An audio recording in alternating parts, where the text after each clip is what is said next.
अस्सलाम वालेकुम स्टूडेंट्स। तो lesson number 5 separation of substance हम पढ़ रहे हैं। कल हमने एवापोरेशन एंड कंडेंसेशन पढ़ा, आज हम कंटिन्यू करेंगे सॉल्यूशन एंड सॉल्युबिलिटी से पेज नंबर 50। अब देखो, a solution is a homogeneous mixture of a solvent and a solute. Solution क्या है? एक होमोजेनियस मिक्सचर है, किसका? सॉल्वेंट और सॉल्यूट का।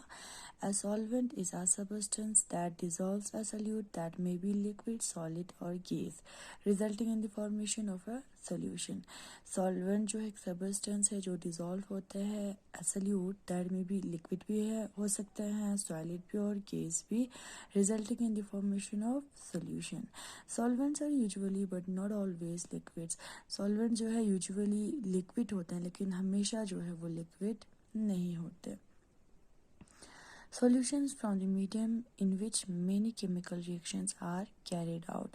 Solution के जब फॉर्म बनते हैं तो उससे जो है बहुत सारे chemical reactions भी निकलते हैं. We can observe the use and presence of solution in our everyday lives. Examples of these are the liquids we drink, air we breathe, and the fluids in our body. अब हमने observe किया, देखा कि जो हमारे daily life होते हैं उसमें सॉल्यूशन जो है वो यूज़ भी होते हैं और प्रेजेंस भी होते हैं. फॉर एग्जांपल जो लिक्विड हम पीते हैं उसमें भी सॉल्यूशन जो है वो प्रेजेंट होते हैं. एयर जो हम ब्रीथ करते हैं उसमें भी होते हैं, और जो फ्लूइड होते हैं हमारी बॉडी में उसमें भी जो है सॉल्यूशन वो प्रेजेंट होते हैं. अब इसके बाद है solubility. Solubility is the maximum amount of a substance dissolved in a given volume of solvent.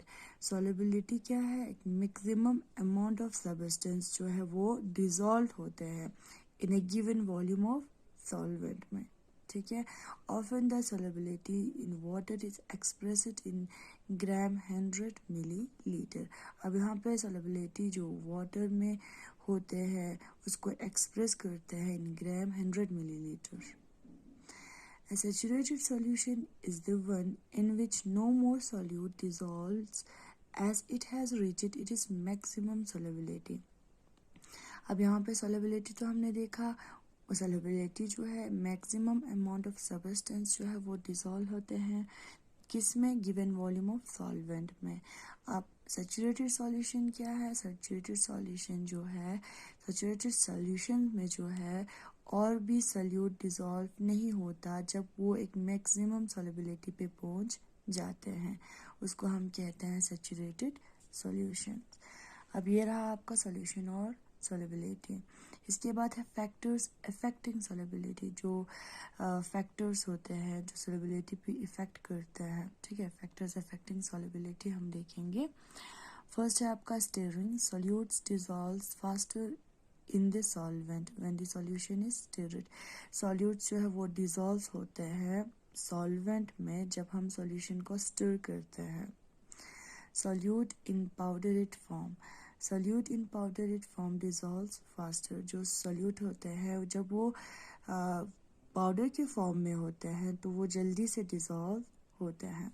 Temperature solubility of A solute increases when temperature increases. जब टेम्परेचर इंक्रीज होते हैं तो सॉल्युबिलिटी ऑफ ए सॉल्यूट भी जो है वो increase होते हैं.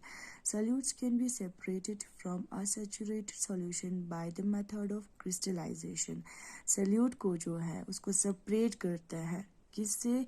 सैचुरेटेड सॉल्यूशन से. कौन सा मेथड को यूज़ करके? क्रिस्टलाइजेशन को यूज़ करके, यानी क्रिस्टलाइजेशन मेथड को यूज़ करके सॉल्यूट को जो है सेपरेट करते हैं सैचुरेटेड सॉल्यूशन से.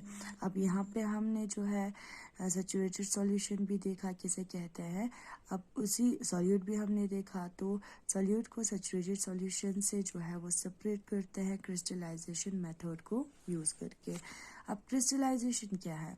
Crystallisation is the process of separation of solid solute crystals from a homogeneous solution. एक और बार देखिए, crystallisation is the process of separation of solute crystals from a homogeneous solution. Crystallisation वो process है जिसमें solute crystals को जो है वो सेपरेट करता है किससे? होमोजेनियस सॉल्यूशन से. Evaporation is used for the commercial manufacture of salt. अब यहाँ पे एवापोरेशन जो है वो यूज़ होता है कमर्शियल मैन्युफैक्चर ऑफ सॉल्ट में। The process of manufacturing of salt is given here. अब यहाँ पे जो मैन्युफैक्चरिंग ऑफ सॉल्ट का जो प्रोसेस है उसको हमें यहाँ पे फिगर 5.9 में दिखाया गया है। तो